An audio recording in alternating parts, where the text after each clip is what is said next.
Hello, everyone. This is the Facing Autonomy Podcast, hosted by me, Zara Richter, and with me, my co-host is Sher Ali, and we have an excellent panel for you tonight. And I'm going to pass to Sher, and then we're going to have all our panelists introduce themselves. Yeah, I think the elections. There are a lot of emotions riding on this elections, and the election of Biden marks a sort of a key moment in the movement on the ground.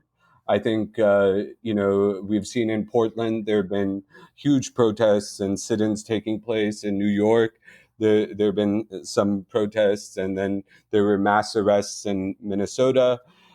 So the larger implications of the elections, I know there's been a lot of stuff happening in the mainstream, but from our perspective, I figured that it was necessary that we coordinate this podcast and have a good discussion about what are the implications of it and what are the things we should be looking out for moving forward.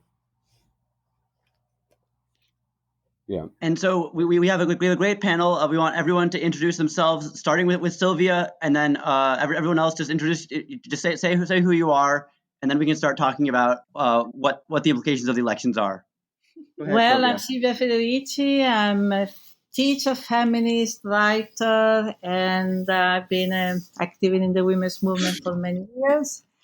And I'm very happy to be on this podcast and reflect on these elections. Hi, I'm Arlen. I am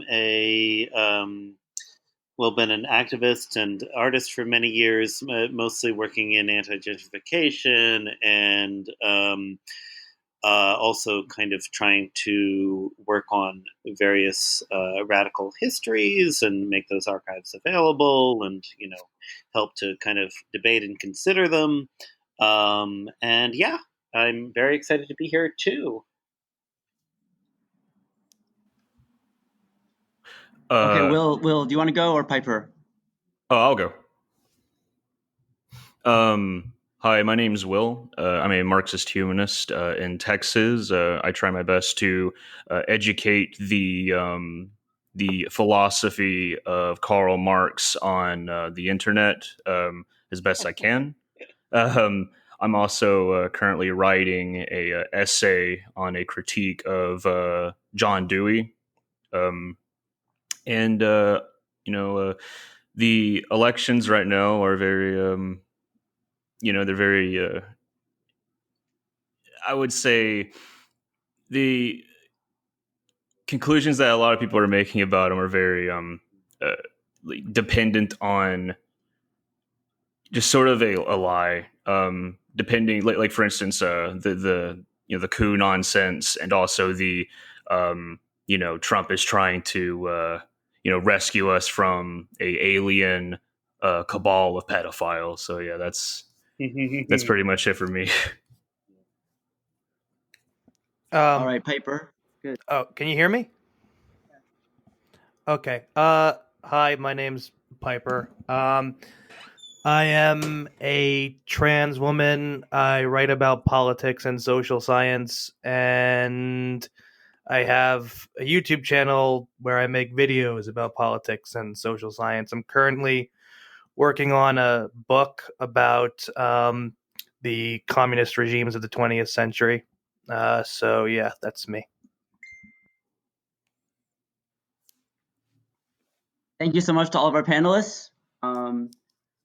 I think that our first question that we're going to ask everyone, and we're going to go from Silvia and in the same order that we already started, was we're going to ask everyone how do you react to the large amount of people in the leftist sphere advocating for what Piper has called lesser evil voting? Well, I think this was not really, in a sense, a regular election. This was a kind of referendum of what people at times in Europe have called going out to count each other, to test what our power is. Yeah. And this it comes at a very important. I don't even think it was a lesser evil. Nobody, or at least the great majority, doesn't like Biden and doesn't expect anything and expects to begin the struggle the day after. Then now, in fact, the struggle begins. But in a way, it was to clear the way from a situation in which very quickly it could escalate into a violent confrontation, in which the level of violence was already so high that would force the struggle to another level, at which I don't know if many people were prepared, certainly. And so I feel less concerned, about the enthusiasm. I think the enthusiasm today, it was amazing to see, and it was very electrical, very communicative to see the happiness of people of seeing um, this this very open dictatorial regime, this very fascist, racist person being defeated, the rage, the anger, the accumulated anger, his behavior, the COVID, George Floyd, the police brutality. This was an explosion. It was a way of turning against all of that and saying, yeah, we are together. We can do something. And so if, I think we have to look at this election in a different way. I think that it's an important moment. It's a turning point, not the election itself, right? But the mobilization that has taken place, and the fact that it comes on the wake of this amazing movement. I think that it represents a turning point, and I think many people are not going to expect anything coming from Biden. And in fact, now they are going to begin to organize to fight against him.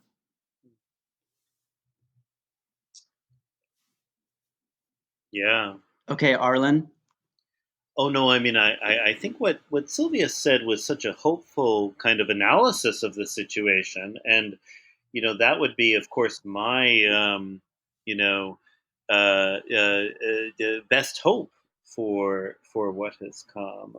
But I mean, I think there's also the possibility, of course, right, that Biden, will in short order, Biden and Harris in short order will become a kind of wall against movements, right?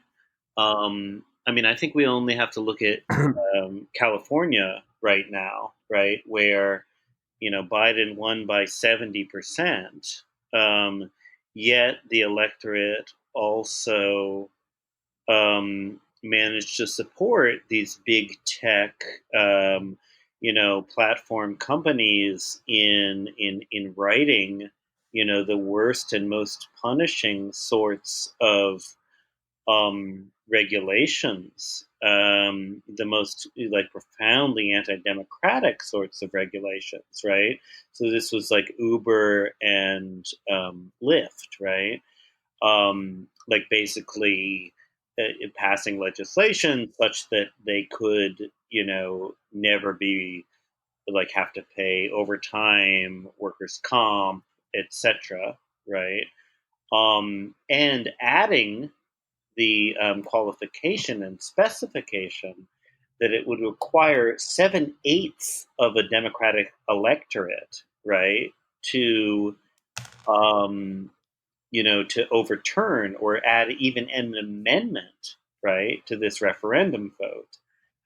So it was this strange situation in which, like, capital, like in its most, ridiculous kind of platform form, seemed to just like utterly instrumentalize the democratic process. I mean, I'm sort of playing devil's advocate to what Silvia just said, which I think is also true, that there is this tremendous hope that, hopefully we will all kind of pass beyond this moment, right, in which, we had to vote for Biden and do better things. But I do think that there are many ways in which, it's all necessarily kind of caught up in a system which is, truly terrible. Mm-hmm. Yeah, that's yeah. So, Will, you want to go next, or Piper? Yeah. I would say I pretty much agree with everything that's been said here. And one of the biggest things in my direct sort of experiences is there is this sort of growing discontent from these people who are left of capital, who sort of see these these very historic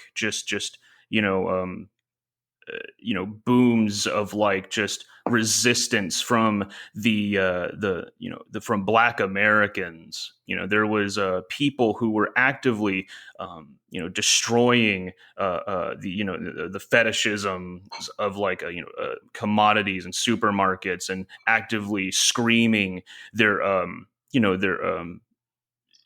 the problems they have with this system, whether it be racism that's institutionally in the state structure, or so on and so on. And you get a lot of these people who liberal media, who will say stuff like, well, actually the majority of them, they're actually very liberal, they're actually very they're not saying abolish the police, they're saying defund the police, which, well, it won't do anything. Defunding the police will not help, it will make them worse. Like that is not a radical slogan or objective. And if and another thing too, they also, as the argument has said before on the subject of this, is that they say the lesser of two evils. Well, I have to ask, is like, well, what are the evils exactly? Because I reject the premise.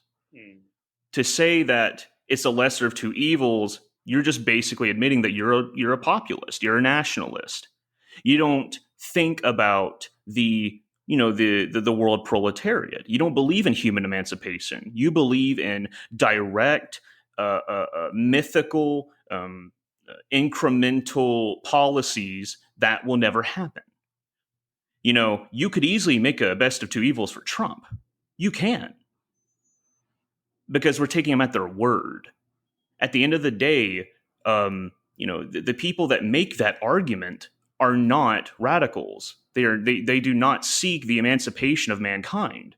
They seek to maintain the status quo and to just seek party power, which is something that we see them fail over and over for hundreds of years.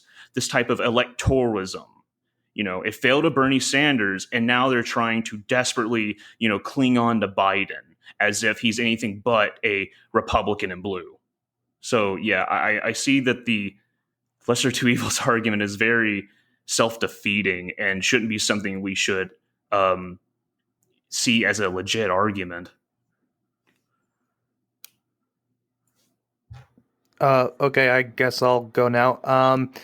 Yeah, so in 2016, during that election, Noam Chomsky put up on his website an article that he co-authored with someone else. I don't remember that person's name, but it was called a 10-point brief for LEV, lesser evil voting. And the argument he made in it was essentially that while Hillary Clinton might have her problems, Donald Trump represented an existential threat, not only to the United States, but to all of humanity, especially to the most vulnerable sections of humanity. And so the strategically sound thing to do would have been to vote for Trump. Essentially, there's no question about that in Chomsky's mind. And so this election cycle, he has said the exact same thing about Biden and Trump. especially, if you go on to the episode of the podcast Bad Faith, where he was interviewed and he had this big debate with one of the hosts there about whether it would be better to withhold votes from Biden to get him to push left on some of his policy positions, or whether we should just vote for Biden, hold our nose on November 3rd, and then push him once he's in power. And Chomsky was taking the latter position. So this kind of approach to voting is actually kind of widespread among progressives. I don't know if I'd call it the consensus position, but your typical liberal, especially your typical liberal columnist in a liberal publication, is probably going to take the position that voting for Biden would be the sound thing to do because Trump would be so much worse. So the logic of lesser evil voting is that you have two options, and they're your only options. You either vote for the person who is less bad by whatever metric, or the person who is the most bad by whatever metric. And that to me just seems false because it's not a fatalistic set of two choices. There is a third choice. The third choice is actually shown by how voting was, the right to vote was even achieved in the first place. Rights like the right to vote were handed down as a result of the threat of mass upheaval, social destabilization, and social movements. So to me, the third option is social movements, because social movements and uprisings gave us the right to vote. Instead, if that's the case, it seems to me that social movements and uprisings and so forth are what is going to actually make things better. I don't question the idea that a social revolution is not going to happen tomorrow, and so there needs to be some path toward it that includes gaining concessions for the people that are most repressed and exploited. But that to me seems to be something that you get through social movements, not through voting for whichever politician you think is going to be the least reactionary. This also doesn't even address the issue that, this kind of idea that voting is a very important task in the first place kind of ignores the primacy of social structures and the fact that elections are just products of the larger social structures. But I'll go on to that later or some other time. Could I just interject here? Because I think that we all basically agree on what's been said. I would like to kind of return to what Silvia said initially, which was just about like the enthusiasm, right, that she witnessed, out on the street in Brooklyn. And I've seen it here too in Providence. I've also seen the totally reactionary side. I mean, there's some Proud Boys and pickup trucks, driving up and down the street where I live. But I do think it's kind of important to just recognize that, there is this kind of enthusiasm that, is that kind of manifests in these situations, which we can interpret as being expressive of all sorts of things, right? All sorts of different relationships to the ideas of representational democracy and and capitalism and and reproduction and I think that it's it's a real question. Like, it's an open question for those of us on the left, like how to, mobilize or talk about or engage, what's bound to be a kind of like bizarre, set of reactions to something like Mhm. Trump being defeated. I mean, thank fucking God. Like, there's part of me that says, I hope he rots, like in a prison cell somewhere, and we can all get behind that. But I just think it's like, But on the other hand, he's not that different from Obama politically. He's not that different from anybody, right? I mean, I think there's a whole set of kind of reactions which are just important to kind of talk about. And I'd be really interested to hear Silvia kind of revisit her sort of understanding of the election and its results and the reaction you've witnessed there in Brooklyn. Yeah, I don't see, of course, you're talking about millions and millions and millions of people who voted. Right. Yeah. So there's a spectrum, obviously, of reasons, not one reason alone. But from what I can judge from a lot of people that I've seen in the street and a lot of people I've talked to, and the general, I mean, the justification that people have given for mobilizing around this election, makes me really doubt that this was a vote for the lesser evil. Yeah. Probably someone did vote for the lesser evil. Sure. But this was not a vote for Biden at all. Yeah. Most people you have a lot of not only dislike, but politically opposed to what Biden is for. Is using this election to do something. Is using the election to do something. Is not using the election to bring Biden to power. Is using the election to get rid of a whole set of threats, but not to bring Biden to power. Right. This is the way I read it, which means that the struggle is not over.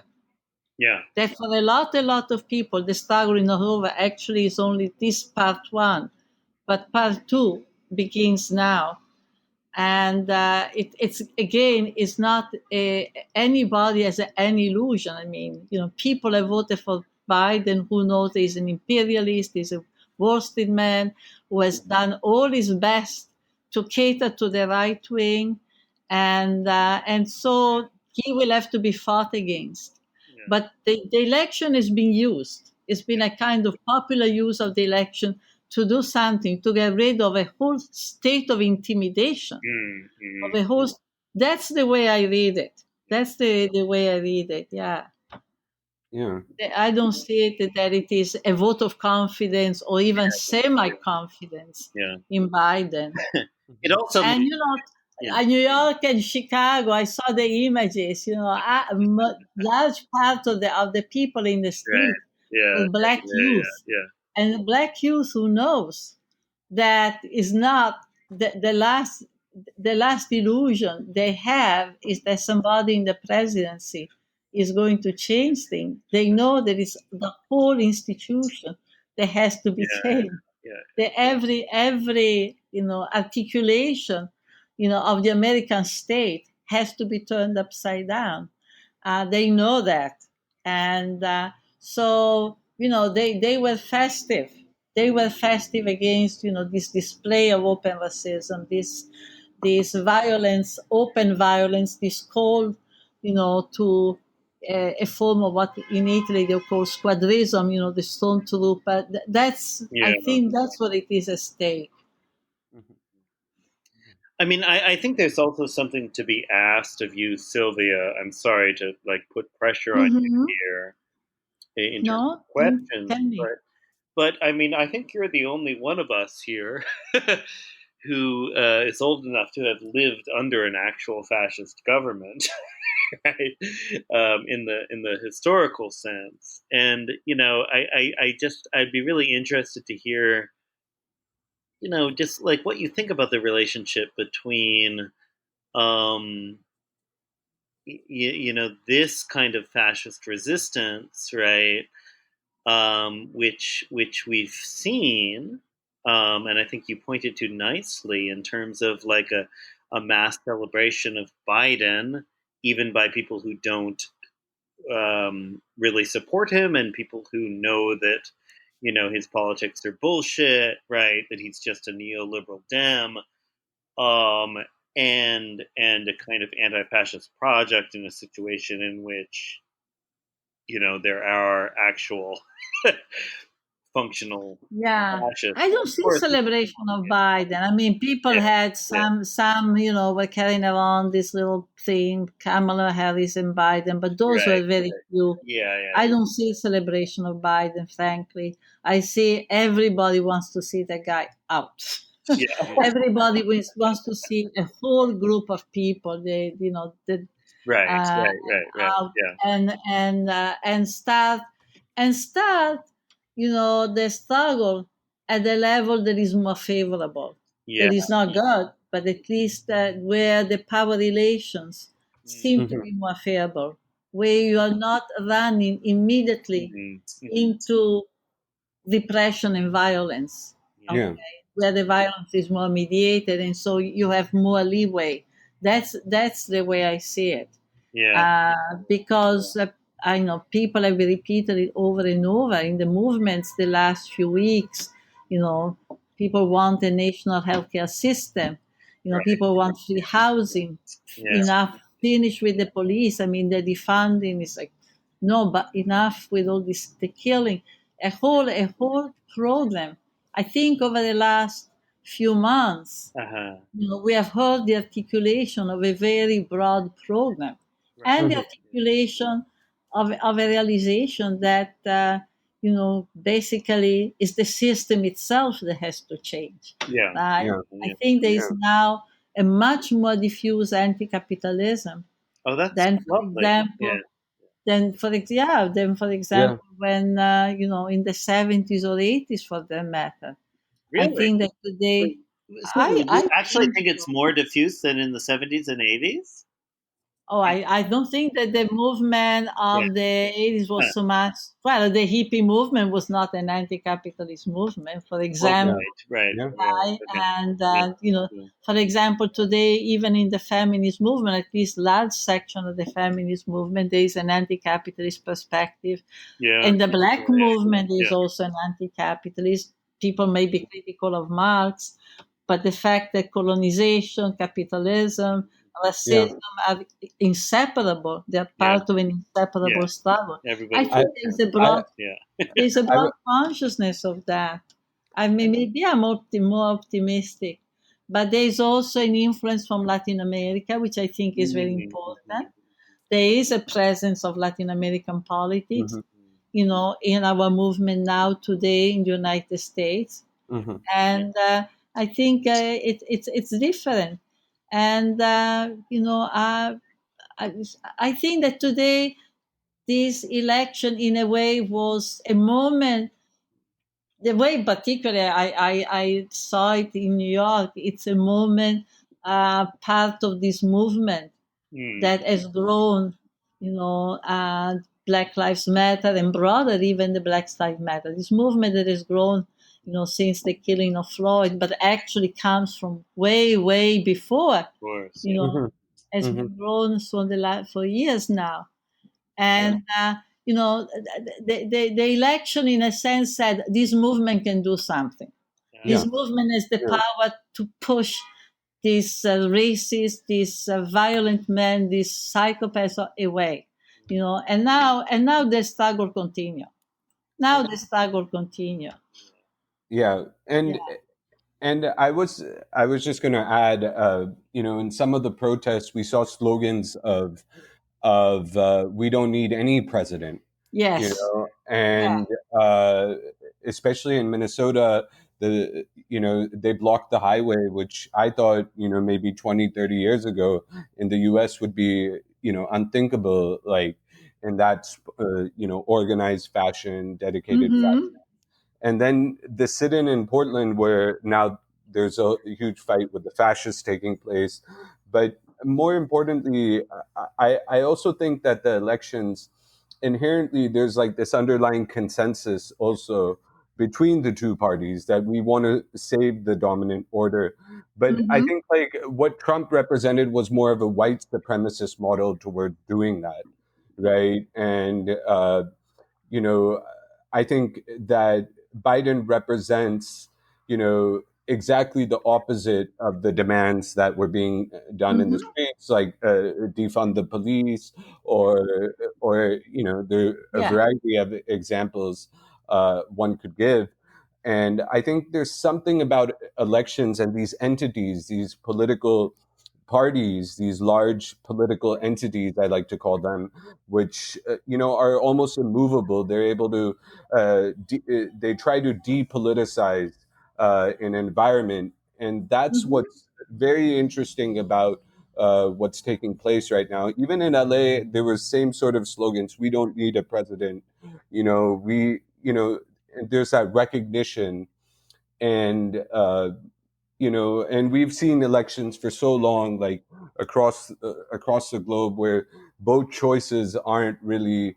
They're both sort of reaffirming the same dominant order, and with some differences, but obviously, I think that this is a very interesting time period in that sense, Mm-hmm.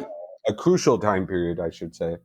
Uh, So, anyone else want to chime in? Sorry. Yeah. Will or Yeah. Piper? Uh, yeah. I just wanted to add to what Sylvia said.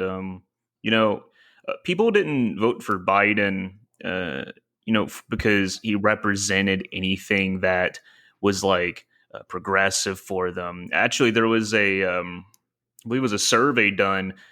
The majority of people voted for Biden because he wasn't Trump. Right. Mhm. Yeah. Like the American people just it's like a very cynical choice. Yeah. And people are reacting to this. People are especially the African American community in the United States, the black workers. Mhm. I talk to a lot of prisoners, and I donate a lot of pamphlets to them through News and Letters is um, a booklet marketplace.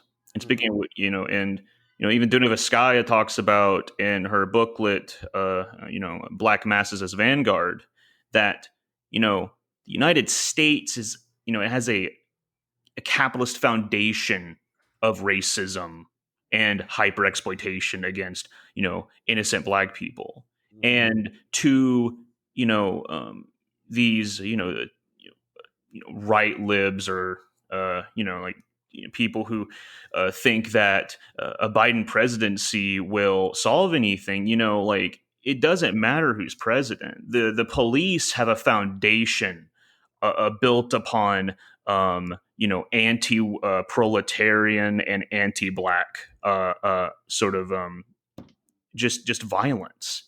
And we had a black president, and these things did not get better.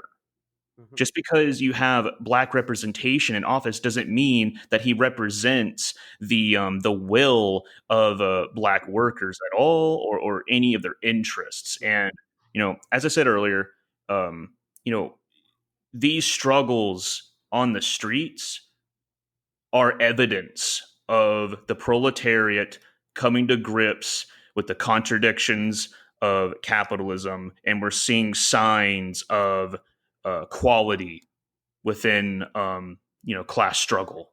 And I feel like this will only continue as things become more and more and more unsatisfying, and just overall shit for the working class. Mhm. Yeah, Mhm. and that's pretty much it. Mhm. Piper, you want to chime in? Mhm.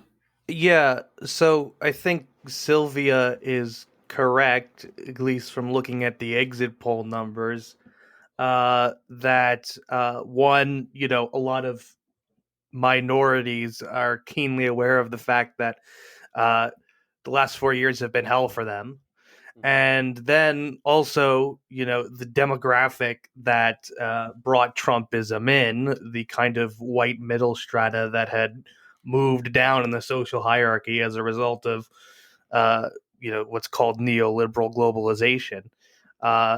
Trump didn't do anything for them. He didn't bring back those jobs. So although I don't think the numbers are actually empirically established this yet, because the numbers aren't out yet, but my hunch is pretty good that a lot of those people were very keenly aware of how little Trump actually did for them.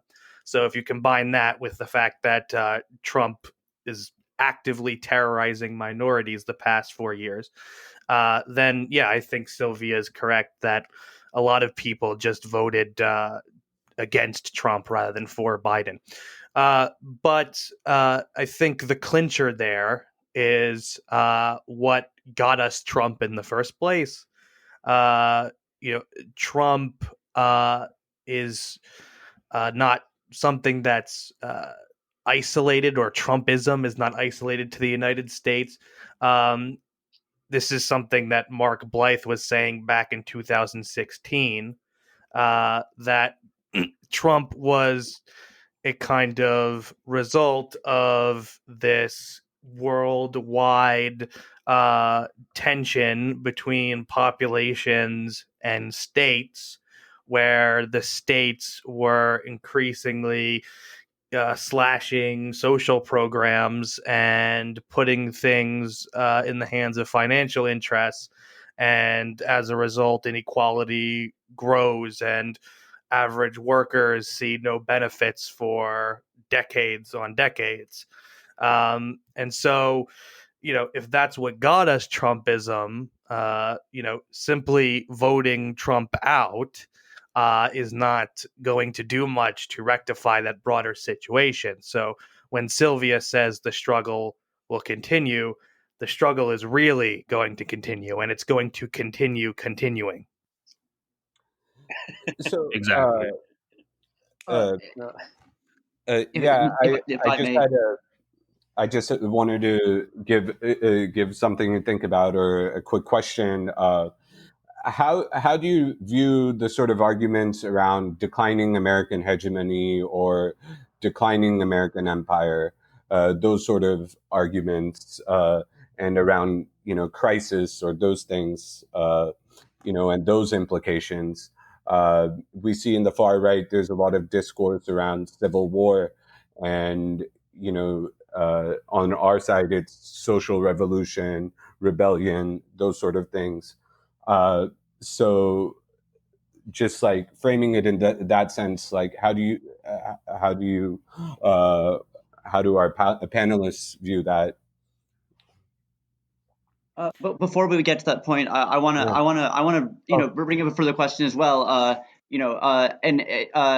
How do these arguments about changing demographics or global geopolitics, how are they functioning to affect our use of voting as a tool? I think I love Sylvia's point about the working class using voting as a tool, but how much does our use of tools, how much is that something that we're habituated around? I think the working class is habituated around the centrality of elections, and that they're habituated around voting as a tool, and so just as much as perhaps they're able to use that tool in certain instances, the existence of elections as a central kind of piece of American politics have very much prevented the working class from thinking that there are ways of going about revolting without using that tool in the first place. And in fact, the tool has affected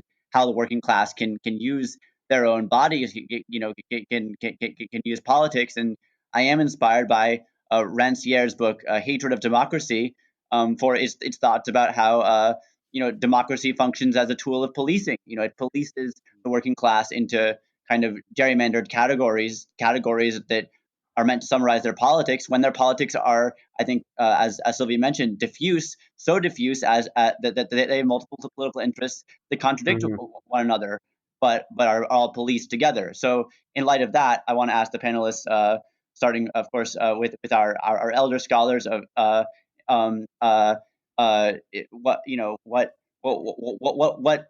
the impact of of global geopolitics and Cher's questions have on the use of elections as a tool, or perhaps the habituation around the tool of elections. Well, let me start. I think election have never meant much, I think, in the United States for a long time. And I think in a way this election is very unique. I think that there's been an increasing tension around the election that I think began particularly, after 2001 and the war and the Patriot Act, the fact of a system that has become more and more repressive, and therefore the need, in a sense, the election becoming more important because the heavy hand of the state, and also economically the cuts. I mean, this connects with the question about, I wouldn't call it the decline of American empire, but I would call it the capitalist crisis, the international capitalist crisis, which means that all governments, are in fact now, have been for some time, shifting to policies that are completely, totally pauperizing the majority of the population. And this is happening, and therefore they also have to have more repressive policies, because you cannot pauperize millions of people without also giving more powers to the police, militarization, and all of that. I see that the struggle has also other paths. I would not put so much importance on the fact that people voted so heavily now and with such enthusiasm, that they did because they now have a faith in the system. I don't see that. I don't see that this election indicate a renewed faith and commitment in the system, or the idea that this system is democratic. I don't see that. I see rather that a calculation, perhaps cynical, but a calculation that getting a different kind of regime in power makes the struggle more possible, creates more spaces for organizing, does not lead immediately to a violent clash. And I think there's a lot of organizing, from what I understand, going on in neighborhood. And that I don't think that people are crossing their hands and waiting for Biden to provide the goods. Yeah. He has said it. He's not going to provide any goods. He said it over and over and over. But so I think that the struggle is going on. It's going on for what people want. It's going on for the school. It's going on for, the police. But it's going on for the change of the system. I mean, defunding the police is really defunding the system. It's really shifting. It's reappropriating wealth. It's moving the wealth away from repressive use. In fact, I think we need much more also an anti-war movement, an anti-military movement. I think that's also very important.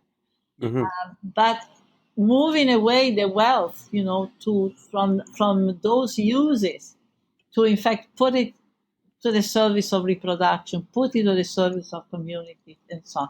I think that seems to me, and I obviously it's not the case that everybody who went to the election the last few days, shares that view. But I think there's a very, very strong component that does. And I think these are the people who are more active. People who, for months, have been in the streets.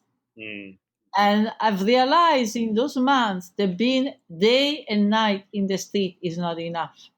is crucial, is important, but it's not enough. Mhm. And that there's a lot of now organizing the community, building the connection between different movements, connecting the different movements. I think that's certainly strong on the agenda, you know.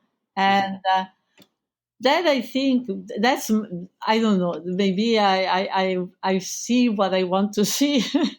Mhm. You know, what I see that has to happen. Um, No, that's great. But Anyone else want to chime in? yeah, yeah, like one of the biggest one of the biggest things in they're my lived experience, of course, and in the United States that unites the proletariat is anti-war movements.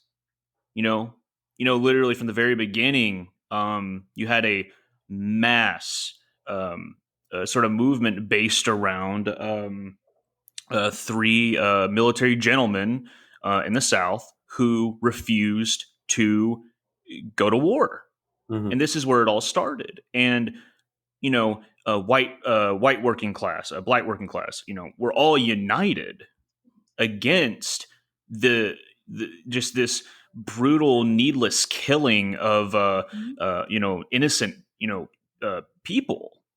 And this is something that I feel a lot of people just can't, like, especially when it like don't understand, because as Sylvia talked about a little while ago, is that the left is not we are fragmented because we don't know what's going on. A lot of people are focused on these vulgar materialistic politics of just thinking about, well, who's in office? Well, what about this? Like, they don't see that the power of change is in everyone's hands. And I feel like there needs to be some sort of movement to recognize that, hey, we're the drivers of history. We are a radical alternative to this politic that they basically were, as we brought up before, just apathetically doing just to get rid of, this racist. And I feel that's where we're failing. There needs to be a lot more thinkers, a lot more working class thinkers. There needs to be a lot more, young people that are interested in these revolutionary writings, and need to they themselves analyze the movements and put it on paper as well, so that the working class, can have access to, what's going on in the struggles of the world.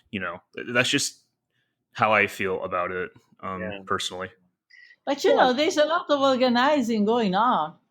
There's a lot of, I live in, I'm in Brooklyn, and some blocks from here, they are having popular assemblies, and sometimes by Zoom, and people are immigrants, and there are people are coming together who are fighting around housing, jails, immigration.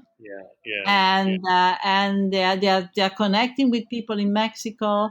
They were thinking before the COVID of bringing down the people from Tehran. The people from Tehran are the people who have kicked out the narco traffickers and have instituted really forms of self-government.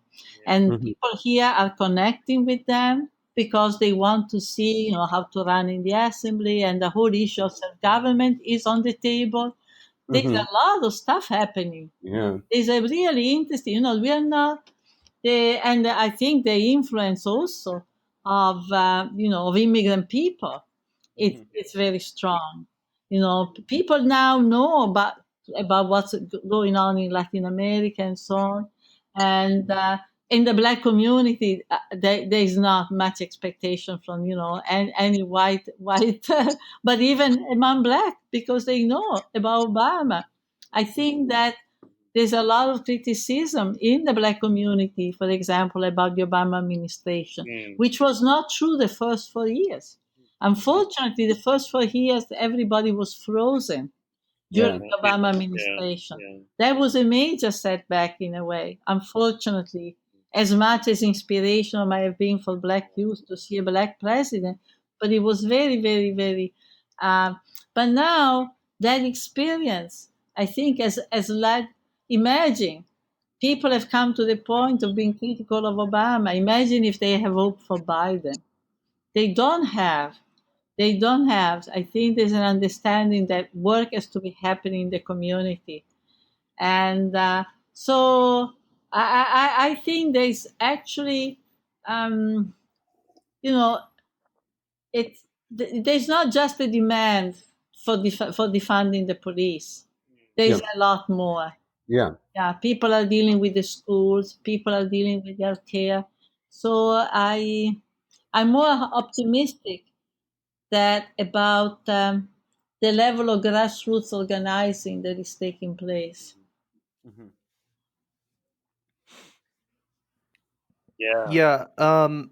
Actually, within Obama's so within the election that established him for a second term, the 2012 one, where he ran against Mitt Romney, the demographics that got him elected the first time. And he was a massively popular president-elect the first time, but his key demographics, labor and the Black population, kind of generally stayed home in 2011. Yeah. So I think that speaks to what you're saying about if people have started even so Black people don't really even have that much of a rosy view of Obama anymore. No. And so it's very unlikely that they're going to have a rosy view of the future under Biden. Not at all. Yes. Yeah. Yeah. I want to kind of merge the two questions: the question about the people being habituated around elections, and the question about declining American empire. So, the right to vote is something that was handed down to do what's called binding the population to the status quo. So it was a mechanism that let people believe that the state was going to do things for them. Okay. And welfare states was another prong of that. Now, starting in the 70s, there were these big economic upheavals.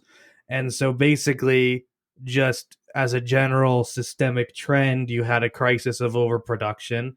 And that meant that the states of the world, number one, they certainly had more trouble delivering on their welfare statist schemes because they didn't have the money for it. And then that gets you into neoliberalism. But also, states had very much trouble being bodies that guaranteed and handed out civil liberties, because now the state had to be a blunt instrument that holds a crisis-ridden social order together. And that's definitely something you see with the Black Lives Matter movement in the United States. You can trace that back to Trayvon Martin's killing. There were giant protests when he was killed as well, and when George Zimmerman got off the hook for it. If you really want to go back, you can trace that kind of unrest back to the Rodney King killing. There was the huge riots in L.A. or killing. He was beaten. He wasn't killed. But so back to Rodney King's beating. But so that's, you can trace that back as far back as to the L.A. riots. But what you see with the Black Lives Matter movement is these giant uprisings of people demanding civil rights, and then the state just kind of stomping on them. Not effectively, because they're still going on, and they're actually very frustrating for the powers that be. But the state just brings out its jackboots. In Ferguson, they deployed basically the military, basically militarized police, as militarized as you can get. And then and then Trump, with the George Floyd protests, actually deployed the military. He actually brought the military in, and he had to be persuaded by people from the Pentagon to not keep doing that. And then at the same time, he also had to hide in the White House bunker while there were protests in D.C. That kind of that one issue of Black Lives Matter, that kind of illustrates, it's a contemporaneous illustration of the fact that the state is in crisis mode, and it has to become a blunt instrument to hold the crisis-ridden social order together. And that means that its ability to guarantee civil liberties is basically disintegrating if it hasn't completely disintegrated. And so the decline of the U.S. empire, of the U.S. state, which is palpable because the United States had what you call hegemony, it getting its way geopolitically 95% of the time. It had that up until the crisis period of the 70s around. And then, what happens is the crisis of the world economy, the crisis of overproduction, means that that power of the United States starts getting eroded, because the economic underpinnings of it, the fact that the United States had monopolies or semi-monopolies in its home market and in the markets of its satellites, that ended. And so, that's what accounts for the decline of the U.S. empire. And that's why, so when you have Trump antagonizing Iran, and he scraps the nuclear deal saying that Iran can enrich uranium to develop weapons, then Iran just says, okay, well, now we're going to enrich uranium to develop weapons because you scrapped the deal.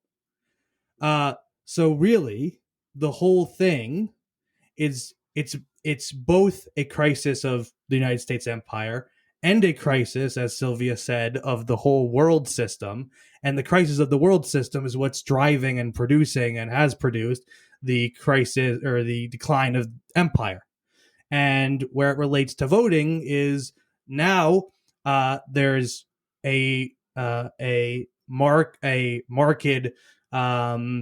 disengagement of people. Their faith in the state has eroded because the state is no longer a body that can give them things.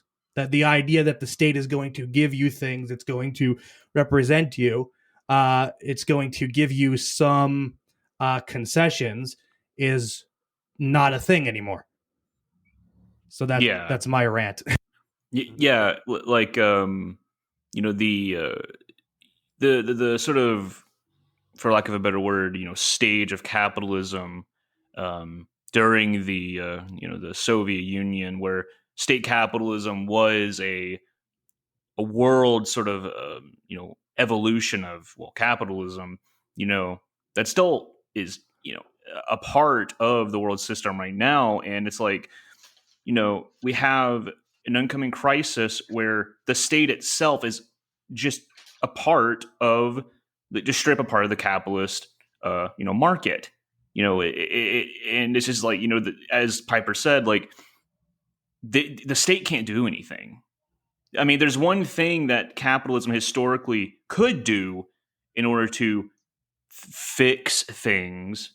It can't happen anymore.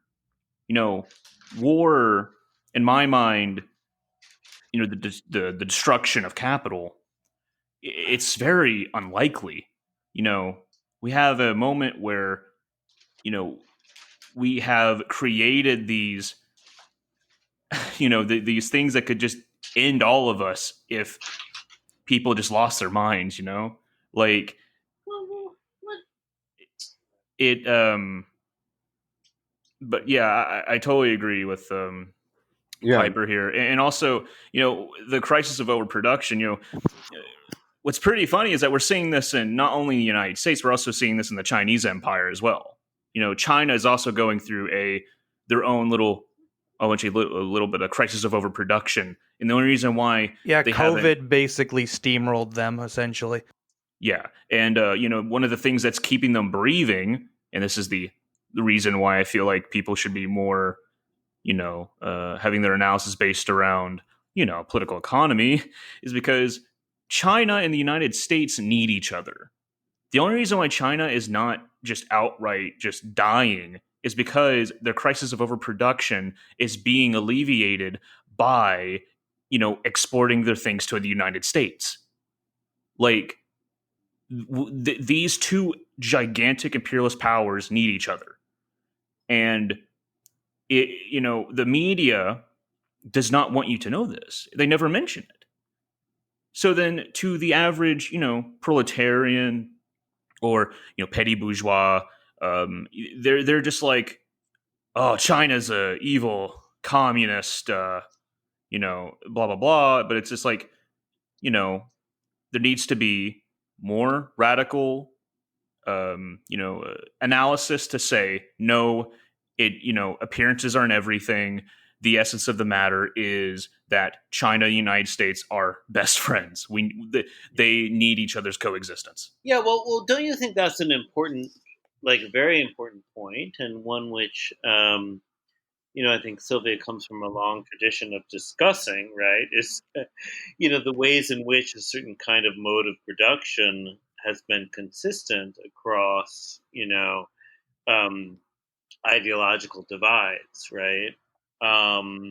And where even now we might kind of, discuss the whole fiction of Trump's refusing to leave office and, the whole horror show of the kind of non-alternative that Biden and Harris offer, right? Which I think we all agree is a non-alternative. It's utterly terrible. I mean, I think they're both invested in the most white supremacist capitalist system, right? I mean, we have to kind of appeal to a sort of alternative history here. Yeah.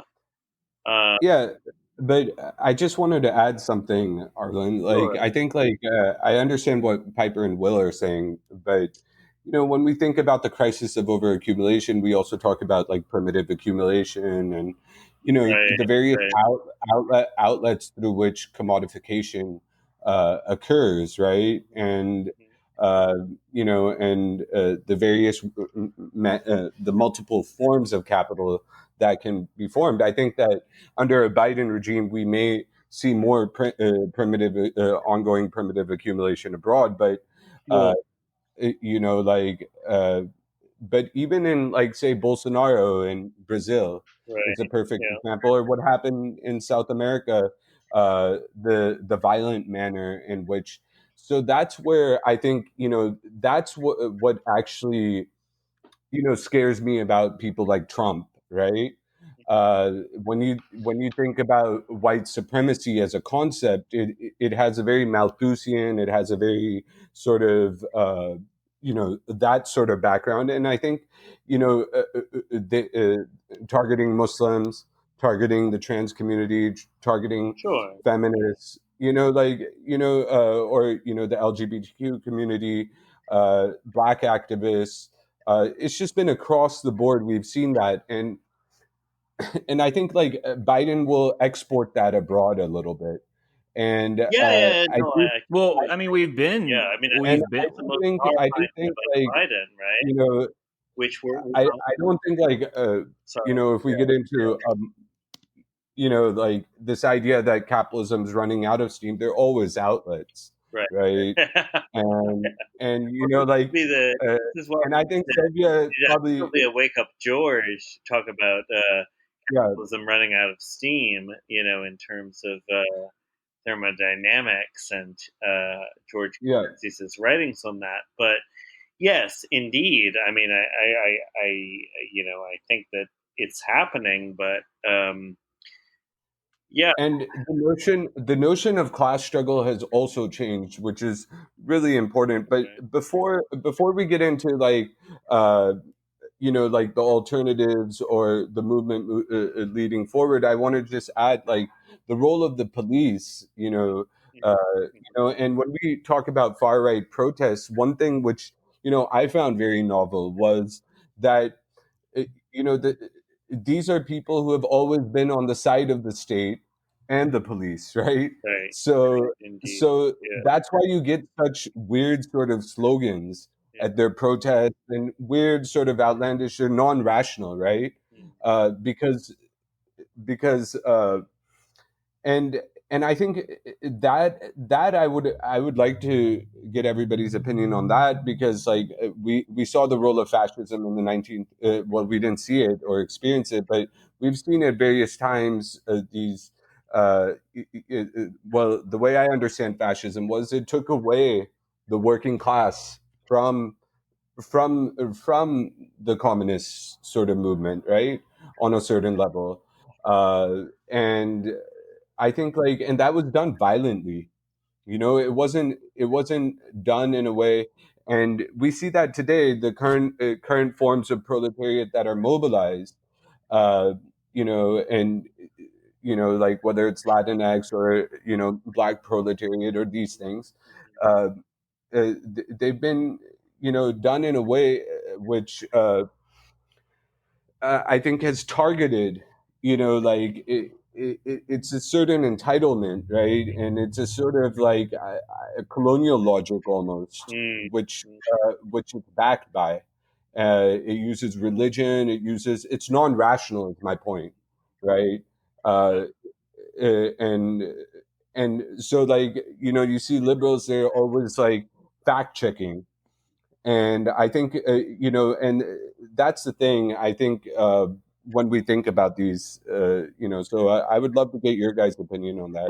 Well, I mean, yeah, because that goes into like Karl Marx's like critique of like science, but how liberals fucking like bring up these blind statistics and stuff like that. But I mean, I'm just gonna to respond to that. I guess I just have to say that I just believe that we need to have a material analysis. I don't think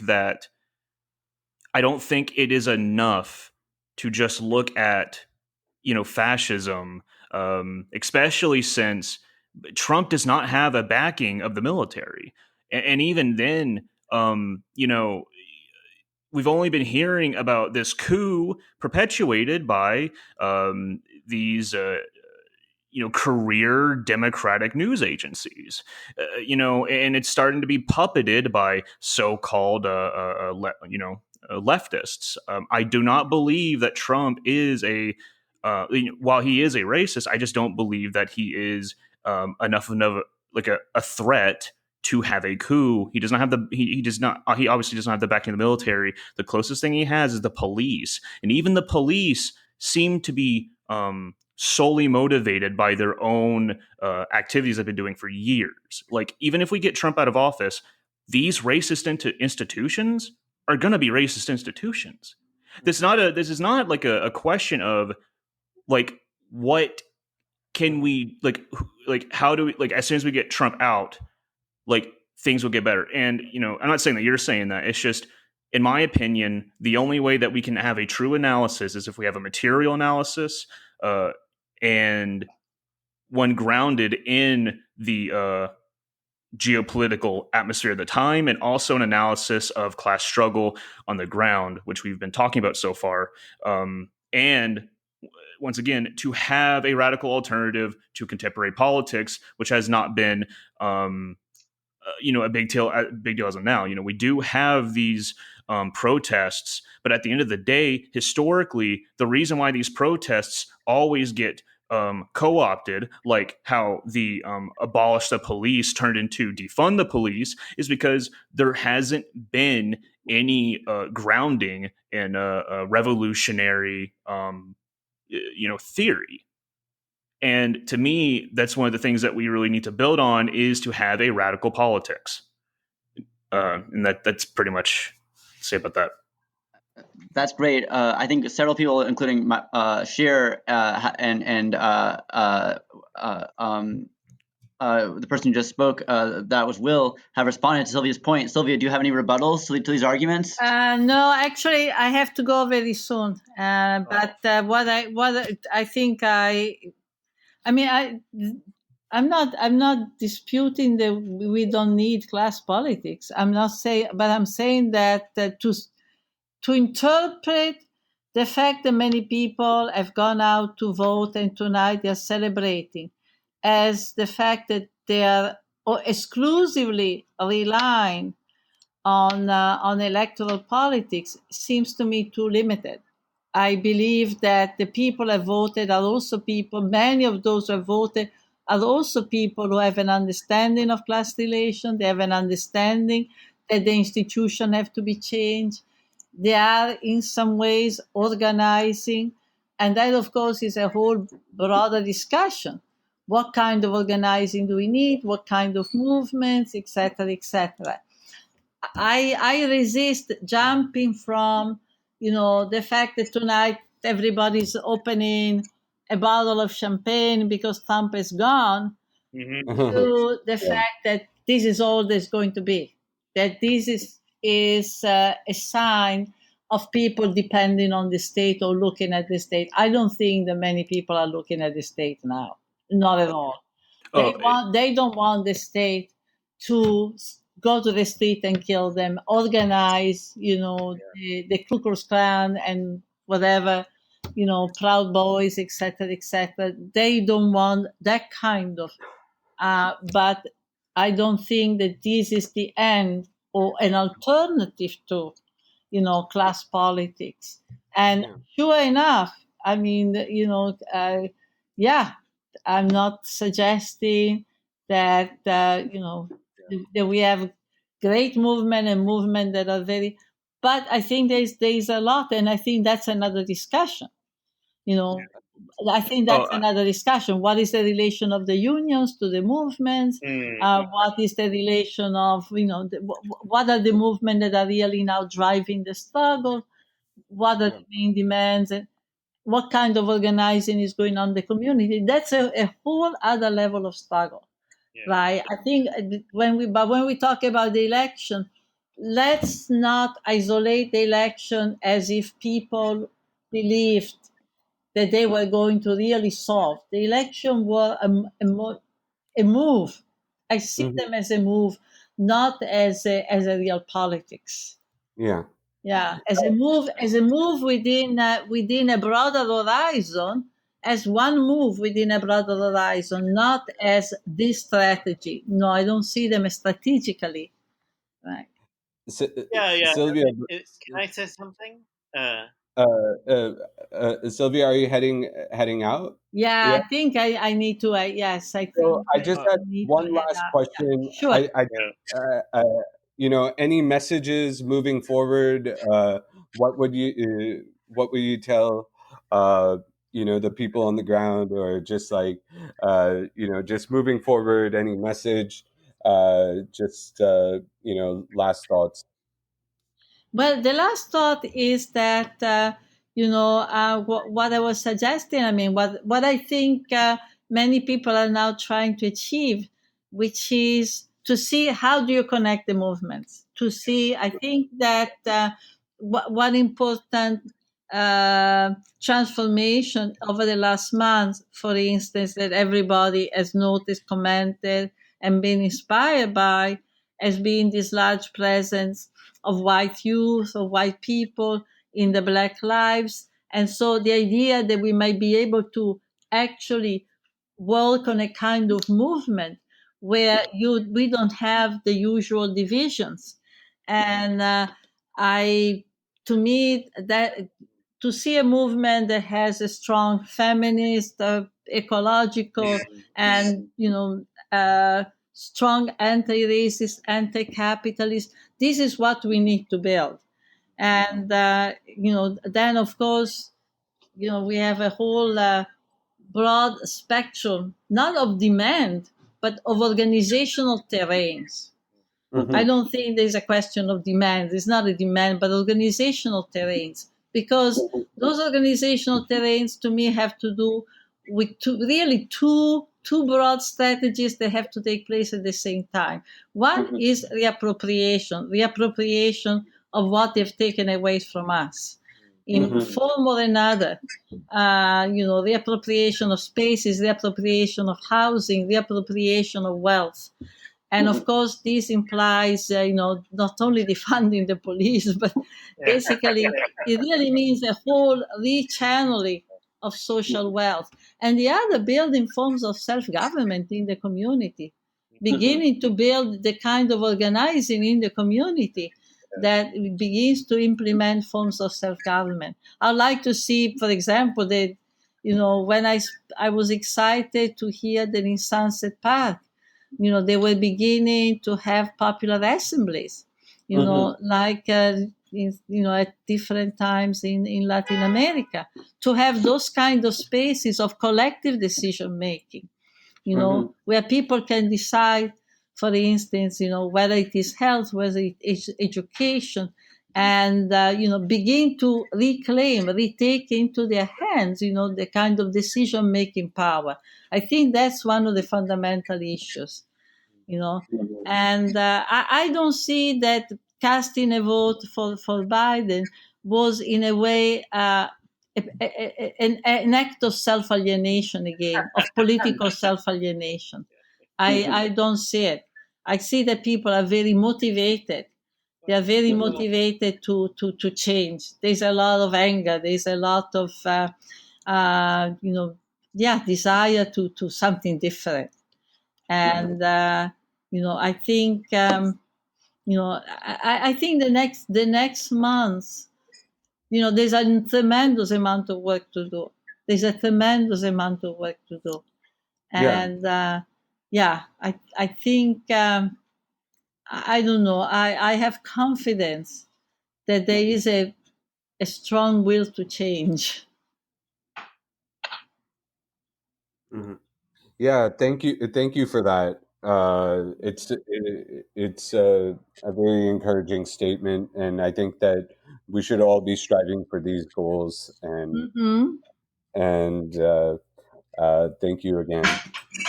Okay, thank you, Silvia, for coming. To you all, and all the best. Okay, To you thank all, you. and all the best. Bye. Thank you. Bye. Bye. Bye.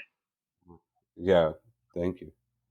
Arlen, you've been trying to speak. I apologize. We've been putting you on yet. Go ahead. Oh no, I just wanted to. I would have had a longer conversation with Sylvia about some of her contentions. I think that there's a way in which the whole question of reproduction has not been quite theorized properly here. Yeah. I don't. Yeah. And I was thinking of challenging her based on things that she had written earlier in her career, or other theorists such as Leopoldina Fortunati, about the fundamental contradiction that structured reproduction under capitalism, right? Which I don't think she was quite accounting for in her celebration of the current election cycle, which I think is not a problem. I think it's only an asset, right? I mean, we should all celebrate this current process, but I think we're also all doomed because I do think there was something great that Sylvia and her cohort sort of discovered. I mean, maybe this was 30 or 40 years ago now, just in terms of the kind of alienation of reproductive labor, right? Which I think kind of applies to the reproduction of a kind of anti-capitalist program, which was that you have also always to ask yourself about how it is that you are reproduced as a subject without value, without the potential for being kind of incorporated, right, into a value producing system, right? And I think that, Well, yeah. what do you mean by that? Wait, what's that? Oh, what do you mean? Well, because I mean, I didn't have any contention of what she said. Actually, I was just adding on to it. But like, I really don't. I haven't read any of her other stuff, so you'll have to forgive me on that. But I agree with what she said. Yeah, I agree with all what. Yeah, we should. We like I think that just because there is an ideological problem within these protests, that doesn't mean they're bad. Like, Of course not. Of course not. Yeah. Because to me,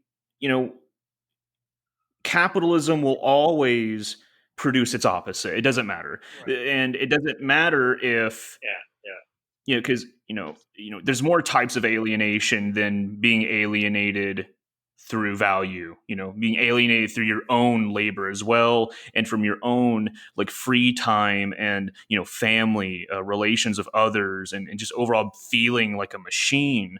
I feel like this plays just as much in the United States as anywhere else.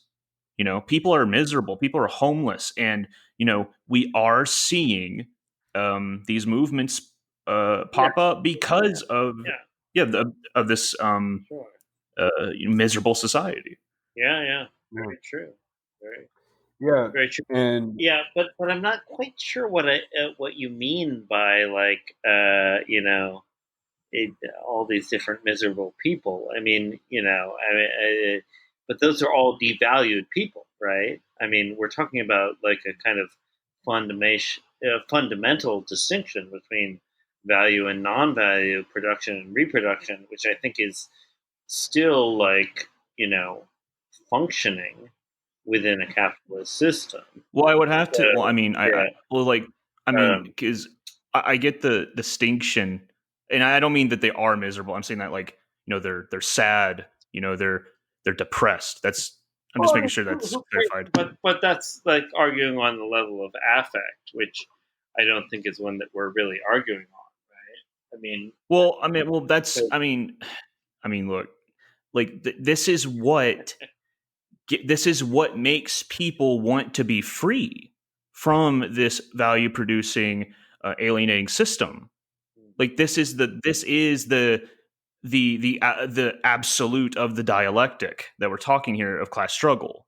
Like this, facing something such as a contradiction of I don't want to work, it's miserable, I hate it, I feel like a piece of shit, but I have to feed my family. Right. And this is what gives me hope, is that this is a dialectic, a class struggle that will always remain and make the proletarian the revolutionary subject. What's your view on that, Piper? We haven't heard from you in a while. Yeah. Go back. Yeah, I mean, I'm not exactly sure what Arlen's contention is, but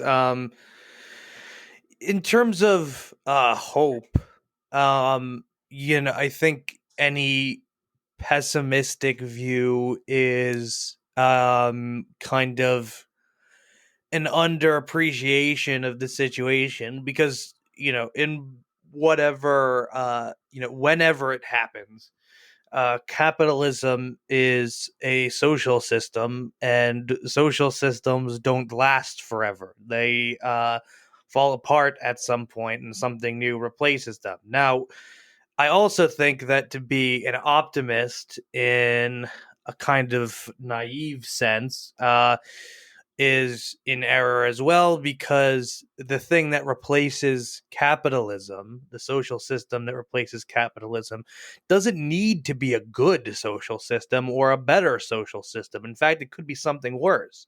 So the struggle that continues from before, that struggle is the struggle to make sure that what replaces capitalism is something better rather than something worse or something just as bad. Now, in terms of for the immediate circumstance, you or Cher had said earlier that there's always new avenues for primitive accumulation. I don't agree. It's kind of empirically, it is empirically established that capital accumulation has spread to the entire world. So it doesn't really have anywhere to go in that sense. And even the demands of social movements on capital for concessions are starting to grate down on it. And then there's also the demands of the middle strata. So capital is in this very constrained environment right now. So I do think right, the but current. come on. I mean, that doesn't mean that it doesn't require that which we call primitive accumulation. I mean, primitive accumulation I think as long as structure no, and a that's not. historical event. Yeah, What do you? That's not. Well, no. That's you're not. totally Well, wrong here, and can that's the problem with your argument. yeah. Can I finish? Sure. Because you. Yeah. Yeah. So I think as long as capitalism exists, there is primitive accumulation.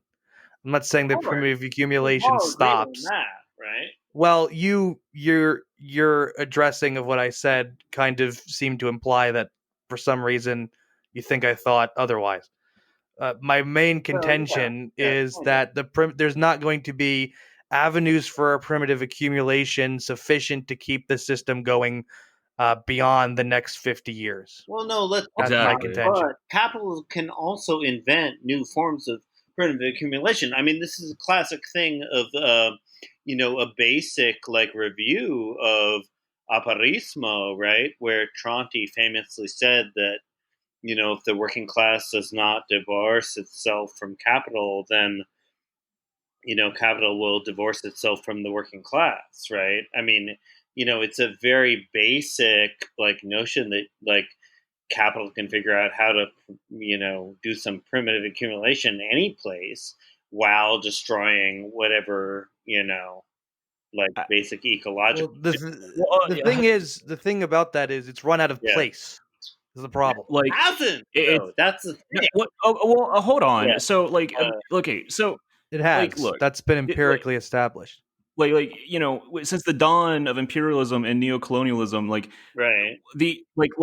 No, Piper's 100% correct here, and also the falling rate of profit, is taking its toll. There is no more the avenues of searching. Not true. That is profoundly not true, because you can always restructure and rearrange the process of reproduction. Yeah, but you can't to fix the world. No, I mean, look, you can't always. This is a stupid argument. Yeah. I mean, it's stupid. Okay, so I would remind you that you're the one who started. You're the one who interrupted me when I was making my argument. So if it's a stupid argument, then it's on your head for bringing it up. Oh my goodness! Sorry. We need to go one at a time on this. Being mean. Yeah, I agree with that. We got to intervene. So that wasn't cool. We're trying to use this for to educate people. Come on, it's not necessary debate at this stage. Right. I just think you're wrong. I have my opinion on this. Arlen, I think we should just wrap it up. All right. Any final comments, about the elections and what it means going forward, and what things you guys are looking forward to moving forward? And Zara, I think you should start with the final comment, I think, because you haven't spoke for a while. Okay, go ahead, Arlen. Tell us your final reasoning for your position on accumulation being a permanent kind of fixture, right? Well, okay. I mean, I'm really sorry. I think I'm being mad and angry and a silly person in much of this debate. And I apologize to both Will and Piper for striking out in stupid ways, but that's of course part of the fun of a kind of open forum here. I guess what I think that I'm trying to negotiate in my own kind of analysis here is the relationship between something, that we call primitive accumulation, right? Which is always understood as a primal kind of ahistorical trauma, right? Vis-a-vis what we understand as, a kind of historical materialist analysis, which we understand as always contingent and, bringing everybody into the equation, right? So I'm really sorry if I said anything stupid, Uh, but yes, and I'm sure I did many times. But no, I just didn't want to have the discussion go into like this complex debate about Marxism, right, right? right. Like for the Well, purposes of our audience. it's a really complex debate about Marxists' notion of historicism. Because if you read somebody like Historicism? Tomba, or somebody who talks about like necessary labor time, right? I mean, that is the ultimate coagulation of like this kind of evil, destructive capitalist force, which will from which you cannot argue anything else. But yeah. No, I think like the only relation to the elections, right, will be whether primitive accumulation, you know, in the sense that we were talking was more about like going to foreign lands and occupying war and these things, right?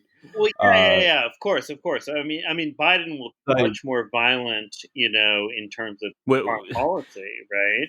I mean, obviously, I mean, he's the guy who fucking started the Iraq War, right? I mean, and this is important, and we have not really discussed it, but like, he basically programmed that entire war. mhm, I mean, but yeah, he was the person who got it passed through Congress, who got it, approved by everybody. And I mean, he like this was part of the like weird like libertarian left sympathy with Trump, was that he was not such a horrifying like fascist when it came to foreign policy, which I think Biden will be again, right? mhm, And maybe we can acknowledge that, but yeah, also a yeah, long and complicated and conversation, right? yeah, like yeah, and any final comments? Sorry, Zara, you want to take over? Well, I mean, I think that there's some misunderstanding, I think, among people in this group about what primitive accumulation really entails. And primitive accumulation isn't just the early kind of Of course, going directed dispossession of someone, yeah, but primitive accumulation is also kind of what Arlen brought up earlier in this conversation, which was this separation of workers from self-determination to a broader degree. And so certainly the laws that were passed in California that were funded by Uber and Lyft were certainly a form of primitive accumulation, because they're the separator of the worker from capital at that level. well, then you're just redefining what primitive accumulation is. I don't think I am. I have not. Karl No, Marx's no, capital open. absolutely. I have capital No, you are open. not. Who do you think you are? Who is this person on this like conversation? Who is this person? That's a good Okay, question. We don't know. okay, No, Arlen, why the fuck are you freaking out this hard? because All right. of course. So I'm gonna say I'm gonna Why do leave. you I'm have just gonna leave. definition of Look, primitive accumulation? the worst thing, You are the last thing, any, the last like, thing I'm gonna say, before I leave, because fuck, I recommend Andrew Kleiman and actually reading Karl Marx. Thank you. Bye. Oh my. Oh, good. Did I like scare him off? That's It might have been me that scared him off, because I'm a host and I kind of disagree with him. yeah, Piper. yeah. Okay. Piper. I do too. Who we just talked with? His name is Will or something. Oh yeah, that's Will. Okay. Yeah, Good. he Yeah. he yeah, I don't know. He's Will. I've known him for a little bit, but I can't really give you any Right. more insight. Yeah. Yeah, like Pedro sort of, yeah, it was just weird. So Anyways, we'll have Piper, to edit that. We'll have to edit a lot of this out. Like, I know, Yeah, like I I'm think the sorry that actual, that all happened. like yeah, this yeah. No, because like, yeah. I mean, like, you know, You like just everybody's read Marx here. Like, we aren't like sitting here Yeah. and like not reading Marx. You know. Yeah. You know, like, or anything like that. And it's just like, this is exactly what I didn't need. You know, like, you know, for it was just like weird, man. Like, you know, like it's out of primitive accumulation that all of value theory. You know, just read volume 2 of Capital. You know, volume 3 of Capital. Like, there's debt. There's like so many layers to it. It's just not. You can't. Yeah, I totally agree with. Yeah. Anyway, sorry, Zara. You can.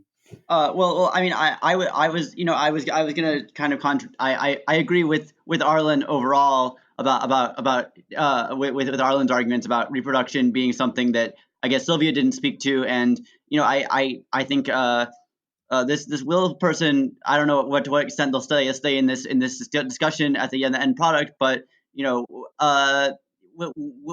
Will is disturbingly silent on these forms of capital reproduction. But I think I know Piper always makes really smart arguments. I love her. I love her blogs. I love all of her work. Piper, do you want to clarify your point? Because I think your point made more sense to me a little bit than Will's about this. Do you want to clarify your point about? Yeah. So look, I don't like. I'm not. Well, number one, I don't like. So the insight I'll give to you about Will is that he can be a little bit short, as you saw. So I don't.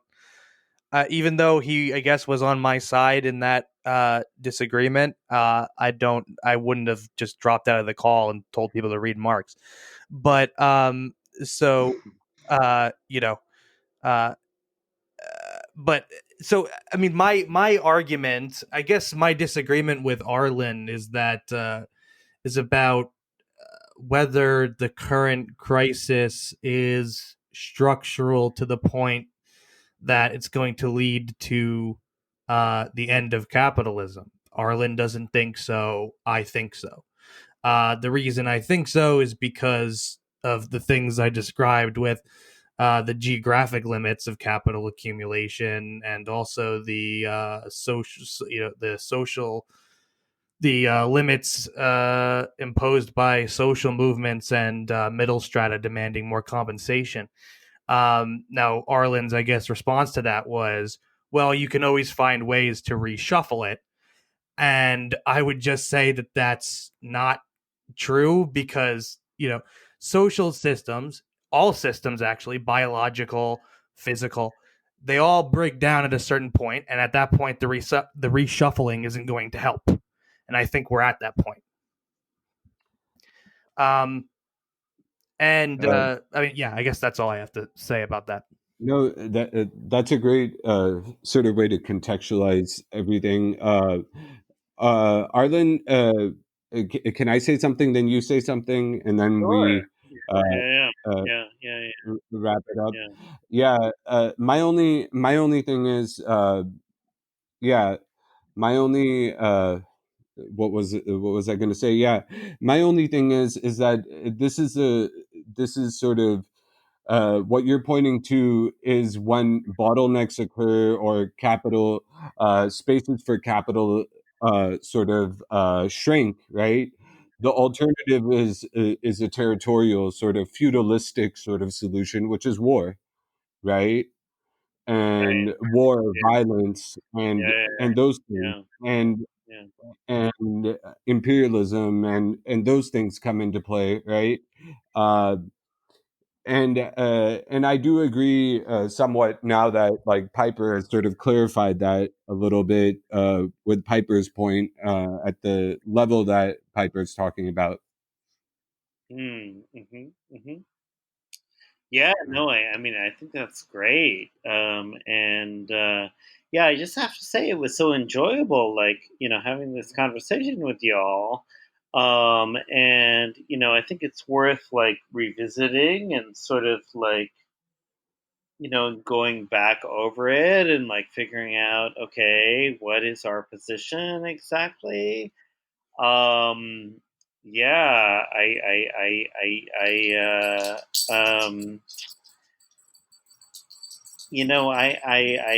I'm afraid I have to just like agree with Sylvia in a certain way.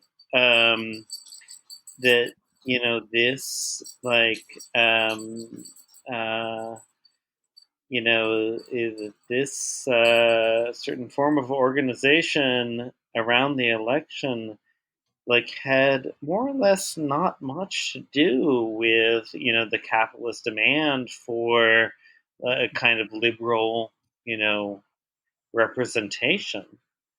And I think that like the way that we figure out how that did or didn't happen is a really important one, right?